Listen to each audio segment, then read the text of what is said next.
Uyimda qurilish qilyapman, lekin o'sha uyda bir kun ham yashamaganlar. Olamdan o'tganlar. 2000 dollarlab beradi xalqimiz. Bir bemorim keldilar, yuraklarida kardiogramma qilganda ishemiya belgilari bor edi. Men u akaga aytdim, davolaning, yotishingiz kerak. Statsionarda yotib davolamasangiz bo'lmaydi deganimda, u inson menga bitta sababni aytdilar. Uyimda qurilish qilyapman, uyimni qurishim kerak, ustalarga javob berib olishim kerak, o'sha ishlarimni qilaman deb va kelaman. Shu bilan u bemor kelmadilar. Nimaga kelmadi ekan deb keyin telefon qilib surishtirsam, u bemorimiz uyini qurganlar, dang'illama qilib uchastka qilganlar, qurib bitirganlar, lekin o'sha uyda bir kun ham yashamaganlar. Negaki olamdan o'tganlar.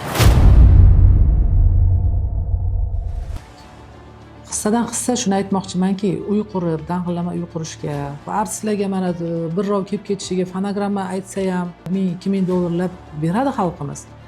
Lekin o'zini sog'lig'ini oxirgi navbatga qo'yishadi.